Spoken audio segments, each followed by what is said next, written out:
Hello guys, welcome back to my channel doctor study. Guys, this is Manjeet and आज के video में हम लोग बात करने जा रहे हैं प्रसूति तंत्र एवं स्त्री रोग में जो हम लोग ने गर्भ व्यापत स्टार्ट किया था टॉपिक, उसका सेकंड वीडियो ये होने वाला है, जिसमें आज हम लोग बात करने वाले हैं हमारे एनसीईआरटी सिलेबस के नेक्स्ट टॉपिक, जिसमें हम लोग बात करेंगे गर्भ व्यापत के बारे में। ठीक है, जो अलग अलग गर्भ व्यापत बताए गए हैं उनके बारे में आज के वीडियो में बात करने वाले हैं, जो कि हमारा क्या है, एक मस्ट टू नो टॉपिक है, तो इसको आपको अच्छे से एग्जाम में करके जाना है।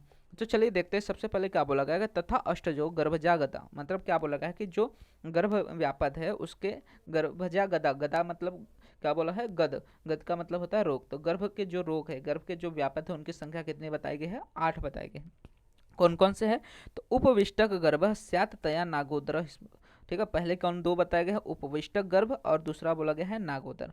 मक्कलो मूड गर्भश्च विस्कंभो गूढ़ गर्भ। ठीक है, तो उसके अलावा मुक्कल, मूढ़ गर्भ, विस्कंभ और गूढ़ गर्भ।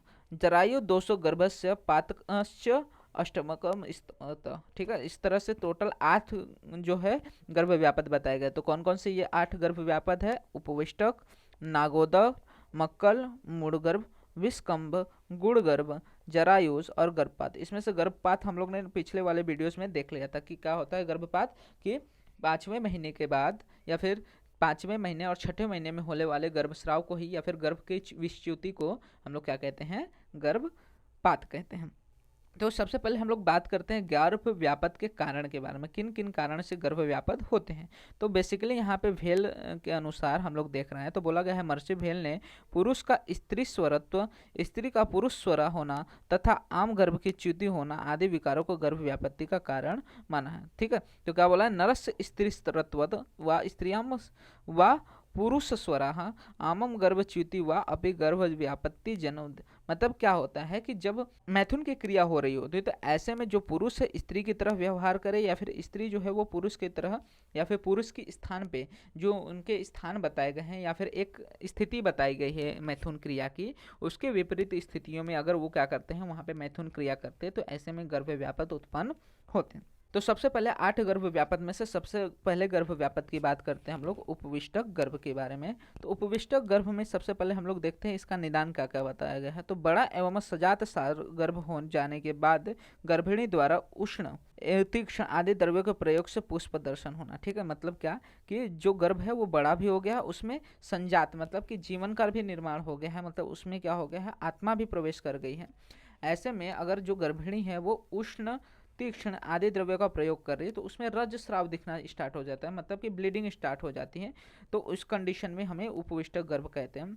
तथा बोला गया अन्य किसी भी प्रकार का योनि से स्राव होने पर निश्रुति के कारण, मतलब कि इसके अलावा किसी भी तरह से योनि में स्राव हो, जरूरी नहीं है कि सिर्फ रज का स्राव है या फिर ब्लीडिंग ही हो, उसके अलावा किसी भी स्राव का हो और उसमें कंडीशन में गर्भ का क्या हो, निश्रुति हो, मतलब कि वहाँ स्राव हो, तो इसको हम लोग उपविष्टक गर्भ में रखते हैं। इसमें क्या बोला गया, गर्भिणी स्त्री को थोड़ा थोड़ा परंतु निरंतर रक्तस्राव के कारण यह कंडीशन उत्पन्न होती है।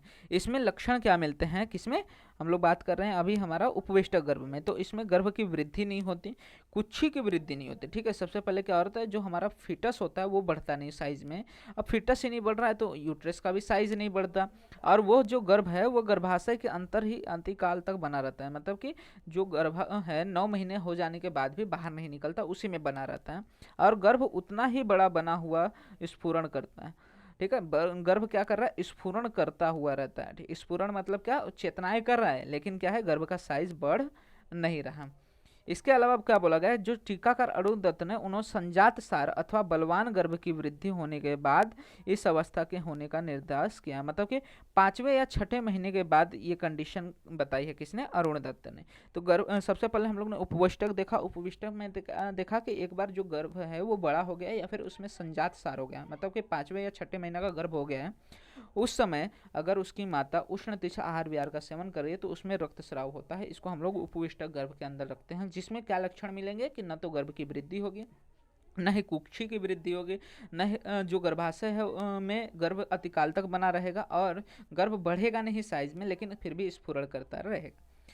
इसी के साथ साथ दूसरा हमारा देखते हैं नागोदर, या फिर इसी को बोलते हैं उपशुष्क गर्भ। ठीक है, नागोदर या फिर उपशुष्क गर्भ। तो इसमें क्या बोला गया है कि आचार्य सुश्रुत के अनुसार वायु से पीड़ित शुक्र एवं सुडित जीवात्मा की अवक्रांति होने के बाद उदर का अधमान उत्पन्न कर देते हैं। वह कभी अपने आप शांत हो जाने पर नैगमेश अपृहत कहलाता है तथा कभी प्रलीयमान होने पर नागोदर कहलाता है। तो दो चीज बोला गया है कि जब वायु से पीड़ित शुक्र और शोणित का क्या होगा, मिलन होगा, साथ ही साथ उसमें जीवात्मा आ जाएगी, तो ऐसे कंडीशन में जब गर्भ की उत्पत्ति हो रही है तभी उदर में क्या होगा, आत्मान में उत्पन्न होता है। ये आत्मान हो सकता है शांत भी हो जाए तो इसको नैगमेश बोलते हैं, और अगर ये आत्मान बढ़ जाए या फिर प्रलीयमान हो जाए, इसके वजह से और दूसरी कंडीशन स्टार्ट हो जाए, तो उसको हम लोग नागोदर कहते हैं। उसको क्या कहते हैं, नागोदर कहते हैं।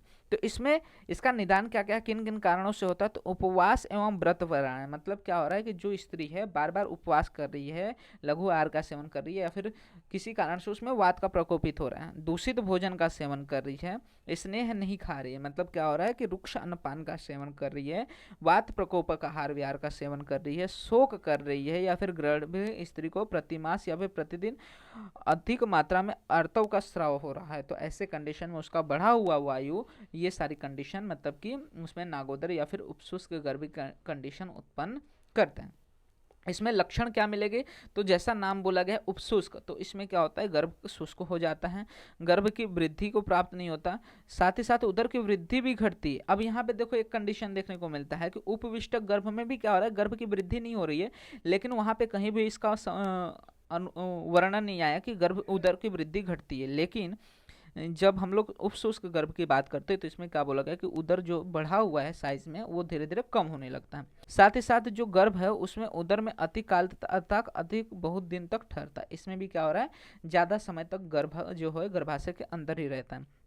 इसके अलावा बोला गया कि जो वायु से पीड़ित एवं जीवात्मा के द्वारा प्रत्येक गर्भ कठिन होकर कथित होकर सड़कर गर्भाशय में ठहरता है। ये देखो बहुत इंपॉर्टेंट है कि इन केस ऑफ द परिशुष्क गर्भ, जो हमारा गर्भ है वो क्या होता है, वायु के कारण वहाँ पे क्वथित हो जाता है, सड़ जाता है और गर्भाशय में ही रुका रहता है।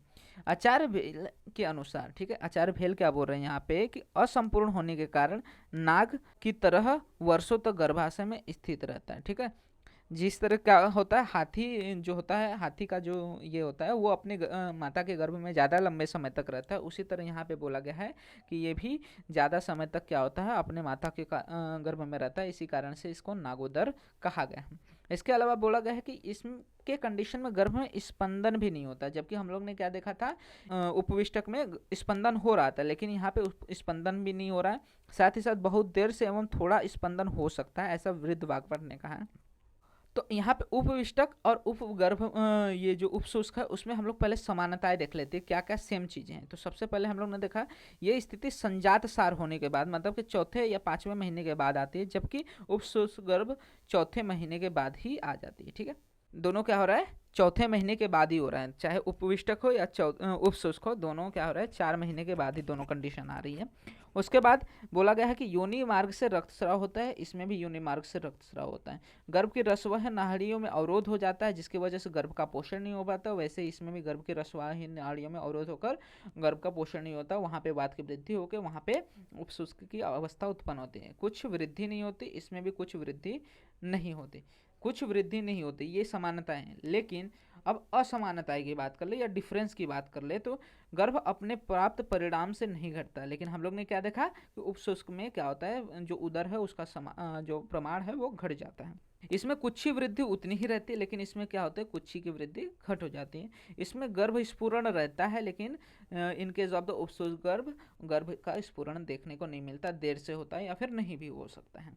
ठीक है, तो ये देखने को मिलता है। अब उस शुष्क या फिर उपविष्टक गर्भ में प्रसव काल क्या बताया गया है, कब उसका जन्म हो सकता है, तो बोला गया उपविष्टक एवं उपशुष्क दोनों माता के आहार, मतलब कि जो उसके आहार के तेज है, मतलब जो जाठरा अग्नि है, शरीर की धात्वा अग्नि है, उससे धीरे धीरे बढ़ते हुए जब पुष्ट होते हैं तो वो केश दशनादि से युक्त उन्हें स्त्री वर्षों के बाद प्रसव करी है। ठीक है, यहाँ पे क्या हो रहा है कि जो बालक उत्पन्न होगा बहुत ज़्यादा लेट उत्पन्न होगा, और साथ ही साथ क्या बोला गया कि वो केश, ठीक है, मतलब कि उसके बाल भी रहेंगे, दसन मतलब कि उसके दांत भी आ चुके होंगे, उसके बाद उसका प्रसव करती हैं। वहीं पे इंदु जो है उनके अनुसार बोला गया है कि अधिक तक गर्भाशय में रहने के कारण गर्भ के केश नख सन आदि निकल आते हैं। वहीं पे बहेल के अनुसार जो गर्भिणी है आहार रस से पोषित होकर वह गर्भ जब संपूर्ण गात का हो जाता है तब स्त्री के कुछ हिस्से बाहर निकल जाता है। तो तीनों कंडीशन यहाँ पे देखने को मिलती है। बेसिकली यहाँ पे याद रखना है कि कब बाहर निकलता है, तो जब वो अच्छे से पोषित हो जाता है, जब उसके केश और जो दंत है वो आ जाते हैं, उसके बाद वो उसका प्रसव देखने को मिलता है। इसमें हम लोग चिकित्सा क्या कर सकते हैं इन केस ऑफ द उपविष्टक या फिर उपशुष्क गर्भ। तो इसमें बोला गया है कि लीन गर्भवत के समान जो चिकित्साएं बताई गई है वो हम लोग देखेंगे। जो हम लीन गर्भ आगे देखेंगे उसके बारे में बोला गया है। तो बोला गया है कि भावमिश्री और एक रत्नाकर ने बोला गया कि धान्य कुट्टन ही मुख्य चिकित्सा बताया गया है इसमें।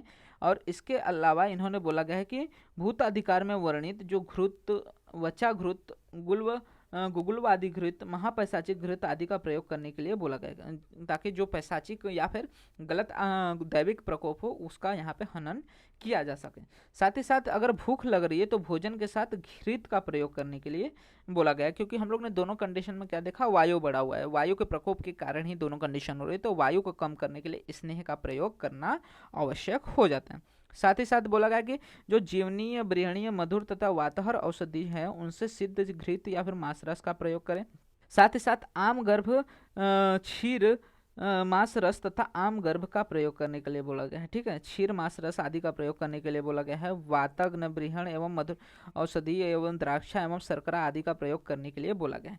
तो क्या क्या बताया गया है यही देख लो आप बार बार कि सबसे पहले क्या करना है, घृत आदि का प्रयोग करना है। सबसे पहले भूत अधिकार में जो वर्णित घृत है, जैसे वचा घृत हो गया, फिर गुगुलवादी घृत हो गया, महापैशाचिक आदि घृत हो गया, इनका प्रयोग करें।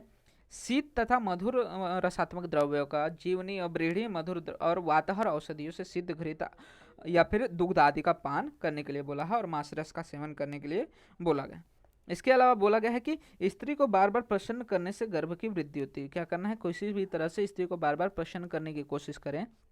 और अगर मान के चलो उपशुष्क की कंडीशन है, उसमें कभी कभी क्या होता है, गर्भ बढ़ भी सकता है, नहीं भी बढ़ सकता। तो अगर न बढ़ते हुए उपशुष्क या फिर उपवष्टक गर्भ को तीक्ष्ण विरेचनी एवं अपरापातनीय द्रव्य के द्वारा पतन करा देना चाहिए, मतलब कि बाहर निकालना देना नहीं तो ऐसे कंडीशन वहाँ पे क्या होगा, वो उसी में उनका सड़न होगा, जिसके वजह से सेप्टिसेमिया जैसी कंडीशन डेवलप हो सकती है।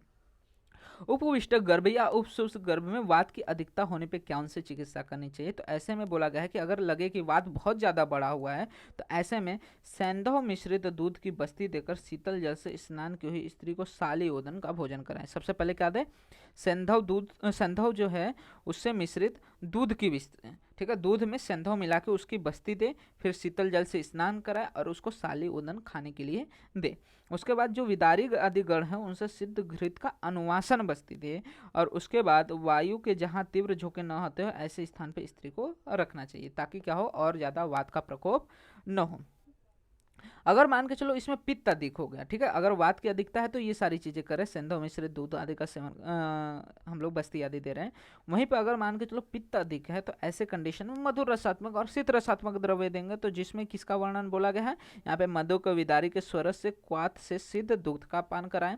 अजा सर्पी, अजा क्षीर, जीवनी गढ़ के द्रव्यों से साधित यवागों का प्रयोग कराए। या सब आप अपने से भी लिख सकते हैं कि पित्त बढ़ा है तो ऑफकोर्स क्या देंगे, शीतल आहार देंगे, तो शीतल वहाँ पे घृत आदि का सेवन कराएंगे। वहीं पे अगर कफाधिक हो तो ऐसी कंडीशन में क्या करने के बोला गया है, तो आनुप जल बहुस्थल वाले में रहने वाले जलचर प्राणियों के मांस का भोजन के साथ खाएं एवं अवस्था के अनुसार अक्षशूरा 3, 5 या फिर 7 दिन तक पान करें। इसमें यह इंपॉर्टेंट है कि सूरा का पान करने के लिए बोला गया है, तो 3, 5 या 7 दिन तक सूरा का पान करा सकते हैं इनकेस की उपवष्टक या फिर उपशुष्क गर्भ की कंडीशन है और वहाँ पे कफ दोष बढ़ा हुआ लग रहा है। तो इसके अलावा बोला गया कि तिल, मूंग, मांस, लवण, बिल्व फल के चूर्ण को घी के साथ मिलाकर रख ले और प्रातः काल गर्म करके ठंडा किए गए बकरी के दूध के साथ 2 तोले की मात्रा में सेवन करने के लिए बोला है। तो ये भी इम्पॉर्टेंट है, जो तिल, मूंग, मांस और लवण और बिल्व फल, इनका क्या करे, सुखाए, इनका चूर्ण करे और इनको घी के साथ मिलाकर रख ले। फिर हर अगले दिन प्रातः काल में पहले बकरी का दूध ले, उसको ठंडा करें, गर्म करके क्या करें, ठंडा करें और उसके बाद उसके साथ 2 तोले में ये जो चूर्ण है उसको मिला के उसका सेवन करना चाहिए। तो ये सारी चीज़ें हमें यहाँ पे देखने को मिलती है विद इन द उपविष्टक एंड द उपशुष्क गर्भ। तो हम लोग ने 2 देख लिया 8 गर्भ व्यापक में से। अब अगला हम लोग देखते हैं गर्भ व्यापक में, दैट इज लीन गर्भ के बारे में। तो लीन गर्भ में क्या बोला गया है कि स्रोतों के वात के उपद्रव से पीड़ित होने के कारण गर्भ के निर्गम मार्ग के स्रोतस संकुचित हो जाते हैं। ठीक है, क्या बोला गया, विभिन्न वातज निदान के कारण जो स्रोतस है वो संकुचित हो जाने के कारण लीन गर्भ की अवस्था उत्पन्न होती है। इसमें लक्षण क्या मिलते हैं, तो गर्भ सुप्त रहता है, मतलब अत्यधिक शिथिल हो जाता है, गर्भ में स्पंदन का पता नहीं चलता, पता ही नहीं चलता कि गर्भ धारण हुआ है। मतलब क्या हो रहा है कि गर्भ स्पंदन नहीं करता, निस्फुरण हो जाता है, वह अधिक काल तक गर्भाशय में रहता हुआ कष्ट को प्राप्त करता है या फिर मर भी जाता है, और वह लीन गर्भ स्रोतों में चिपक जाता है। ठीक है, क्या होता है कभी कभी कि वो जो गर्भ है किस एंडोमेट्रियम में कहीं पे चिपक जाता है, तो इस कंडीशन को हम लोग लीन गर्भ कह सकते हैं। तो बेसिकली इसमें क्या हो रहा है कि स्पंदन नहीं होता है। जब लीन गर्भ की अवस्था का मतलब क्या हुआ कि स्पंदन नहीं हो पाता, मतलब कि गर्भ कोई भी हलचल नहीं करता, तो उसको हम लोग लीन गर्भ की कंडीशन कहते हैं। अब बेसिकली इसमें प्रसव काल की बात करते हैं, तो बोला गया है कि जब इसमें भी अगेन वही रहेगा कि जब पुष्ट होकर सामान्य समय पर अन्यथा वर्षों के उपरांत अत्यधिक कष्ट उत्पन्न होता है, वो कभी कभी नहीं भी उत्पन्न होता, अर्थात आजीवन गर्भड़ी के कुछ ही में ही रहता है। तो 3 कंडीशन बोले, या तो अगर पुष्ट हो गया तो सामान्य समय पे निकल जाएगा, अगर पुष्ट नहीं हो रहा है सही से तो बहुत समय बाद धीरे धीरे रस से, माता के थोड़े थोड़े रस से पोषित होके फिर बहुत लेट या फिर कष्ट से बहुत अधिक उपरांत के बाद निकलेगा, या तो आजीवन गर्भड़ी के कुछ ही में ही चिपक के रह जाता है। लीन गर्भ की चिकित्सा किस प्रकार कर सकते हैं, तो इसमें अगेन वात बढ़ा हुआ है तो वात के विपरीत चिकित्सा करना है, मतलब कि इसमें क्या करेंगे, स्नेह आदि कर्म से उपचार करेंगे, मतलब कि मृदु स्वेदन कर सकते हैं, वमन विरेचन आदि से स्नेह द्रव्यों का प्रयोग कर सकते हैं। इसके अलावा बोला गया है कि डिफरेंट जो मत्स्य हैं, गवय है, सिखी, ताम्रचूर्ण, तितिर, अन्य पक्षियों के मांस रस एवं घृत या फिर मांस यूस अथवा अधिक मात्रा में घृत या फिर मूली के यूस के साथ रक्तशाली के मृदु मधुर तथा शीतल भात आदि का सेवन करना है। मतलब क्या करना है, यहाँ पे ब्रूहणकारी जीवनी द्रव्यों का अगेन वहाँ पे प्रयोग करना है। तो इसमें सबसे ज़्यादा किसका उपयोग आता है, मांस रस का प्रयोग करने के लिए बोला गया और स्नेहादि कर्म करने के लिए बोला गया है। इसके बाद हम लोग आगे देखते हैं, दैट इज कि इसमें एक और इम्पॉर्टेंट चीज बोला गया है कि माध्यमिक मधु 7 रात्रि तक पान करने के लिए बोला है, और उपवेष्टक एवं उपशुष्क के अंतर्गत जो बताई गई चिकित्सा है उसका प्रयोग करने के लिए बोला गया है। अगेन स्त्री को प्रसन्न रखने के लिए बहुत सारी चीजें करें, उष्ण तेल से उदर बस्ती वक्षण से आदि पे अभ्यंग करने के लिए बोला गया है। इसके बाद आता है हमारा नेक्स्ट गर्भ व्यापक, दैट इज मक्कल। मक्कल में बेसिकली क्या बोला गया है कि गर्भावस्था में वायु गर्भ से पीड़ित होकर हृदय, बस्ती तथा सिर में शूल उत्पन्न करता है, जिसे मक्कल कहते हैं। ठीक है, एक बार क्या हुआ कि किसी रीजन से वायु बढ़ गया और ये वायु क्या कर रहा है, हृदय, बस्ती और सिर में शूल उत्पन्न कर रहा है, तो ऐसी कंडीशन में इसको हम लोग मक्कल कहते हैं। ये 2 तरह का हो सकता है, गर्भ मक्कल हो सकता है या फिर प्रसूति मक्कल होता है, मतलब कि गर्भ के शरीर में बढ़ा हुआ वायु या फिर प्रसूति मतलब कि माता के शरीर में बढ़ा हुआ वायु की वजह से ये देखने को मिल सकता है। तो इसमें क्या बोला गया है कि वात एवं रक्त दोष के प्रकोप से गर्भ मक्कल बताया है, और इसमें गर्भ पर शारीरिक एवं मानसिक प्रभाव पड़ता है, जिससे माता को शूल होता है। ठीक है, वात और रक्त दोष में प्रकोप होने से गर्भ मक्कल हो जाता है, और इसमें क्या होता है, माता को शूल देखने को मिलता है। वहीं पे बोला गया कि प्रसव के समय कुपित वायु रक्त को रोककर इस प्रकार के शूल को करता है, जिसे प्रसूति मक्कल करते हैं। ठीक है, तो गर्भ मक्कल में भी क्या हो रहा है, वात और रक्त दोष इन्वॉल्व हो रहा है, और वहीं पे माता में भी जब प्रसव हो रहा होता है तो उस समय माता में जो वायु है वो रक्त को रोक लेता है और अगेन शूल को उत्पन्न करता है, जिसे हम लोग प्रसूति मक्कल कहते हैं। तो मक्कल में बस इतना याद रखो कि विभिन्न निदानों से बढ़ा हुआ वायु रक्त के साथ मिलकर हृदय या बस्ती, सिर आदि में शूल उत्पन्न करता है, इस अवस्था को हम लोग मक्कल रोग कहते हैं। इसके अतिरिक्त आता है जरायु दोष। जरायु दोष में क्या बोला गया है कि गर्भ के आवेष्टन रूप विशिष्ट चर्म को जरायु कहते हैं। ठीक है, गर्भ के वेष्टन रूप, गर्भ के वेष्टन रूप मतलब कि जो गर्भ है हमारा उसके चारों तरफ एक चर्म की वेष्टन रहता है, आवेष्टन मतलब कि पूरे चर्म से ढका हुआ रहता है, उस चर्म विशिष्ट चर्म को हम लोग क्या कहते हैं, जरायु कहते हैं। उस विशिष्ट चर्म को क्या कहते हैं, जरायु कहते हैं। कुछ जगह पे इसको उल्वा आदि भी कहा जाता है। तो बोला गया विकृत जरायु के द्वारा गर्भ का आच्छादन होता है तो इसको जरायु दोष कहा जाता है। अब ये जरायु में ही दोष रहेगा तो उसको क्या बोल देंगे, जरायु दोष। गर्भाशय में जो स्थित गर्भ है उसको अवस्थित करने वाले जरायु में अल्प विकार होने पर उसे जरायु दोष कहा जाता है। तो जरायु दोष में बस इतना याद रखना है कि जरायु क्या होता है वो आपको पता होना चाहिए कि गर्भ को वेष्टित करने वाली जो विशिष्ट चर्म होते हैं उसको जरायु कहते हैं, और इसमें अगर कोई विकृति उत्पन्न हो जाए तो उसको हम लोग जरायु दोष की कंडीशन कहते हैं। इसके अलावा आता है हमारा गर्भक्षय। गर्भक्षय नाम से पता चल रहा है कि अगेन ये लीन गर्भ जैसी कंडीशन होती है। इसमें क्या होता है, अगेन गर्भ में क्या बोला गया है कि गर्भक्षय गर्भ अस्पंदनम उन्नत कुक्षिता अउन्नत कुक्षिता च, ठीक है। गर्भक्षय में क्या होगा, गर्भ में स्पंदन नहीं रहेगा और साथ ही साथ अउन्नत कुक्षिता मतलब कि जो कुक्षी है अउन्नत रहेगी, मतलब कि नीचे रहेगी, जितना उसको बढ़ना चाहिए उतना प्रोपोर्शनेट मैनर में according to the gestational week या फिर एज ऑफ जेस्टेशन उतना ज़्यादा बढ़ने हुए देखने को नहीं मिलेगी। साथ ही साथ गर्भक्षय से जो पीड़ित गर्भवती है उसको मृग, अजा, आवी तथा वराह के संस्कृत गर्भों के मांस, वसा या अनेक प्रकार के भुने हुए मांस आदि के खाने की इच्छा करती है, ठीक है। मतलब कि ज़्यादातर जो गर्भक्षय वाली स्त्री रहेगी उसको मांस आदि को खाने की इच्छा रहती है। तो गर्भक्षय की चिकित्सा कैसे करेंगे, तो गर्भक्षय में चिकित्सा में अगेन बोला गया कि बस्ती काल प्राप्त होने पर अर्थात 8वां महीना हो जाने पर क्षीर बस्ती का प्रयोग करना चाहिए, ठीक है। गर्भक्षय की कंडीशन में एक बार बस्ती हम लोग देखते हैं कि जब हम गर्भाशय होता है तो पहले से लेकर 8वें महीने तक बस्ती देना मना किया गया है। तो वही जब 8वां महीना बीत जाए तो ऐसे कंडीशन में गर्भक्षय की अवस्था में वहाँ पे हमें क्या करना चाहिए, क्षीर बस्ती का प्रयोग करने के लिए बोला गया है। इसके अलावा जो मेद्य अन्न है मतलब कि स्निग्ध अन्न या फिर वृक्ष अन्न है उनका प्रयोग करना है। साथ ही साथ क्षीणता किसी दोष या धातु या मल की से जो पीड़ित स्त्री जो जो खाने की इच्छा करे वह देना चाहिए, जैसे उपयुक्त मृग, अजा आदि या फिर वसा आदि का सेवन कराना चाहिए। मतलब जो जो मांस का सेवन करने के लिए उसकी इच्छा हो रही है उसका मांस का सेवन कराना चाहिए, क्योंकि यहाँ पे क्या हो रहा है कि जो चीज़ की कमी है उसको पूर्ण करने के लिए उसकी ये इच्छाएं जागृत हो रही है तो उसको पूरित करना चाहिए, जिससे क्या होगा गर्भक्षय की अवस्था का चिकित्सा अपने आप हो जाता है।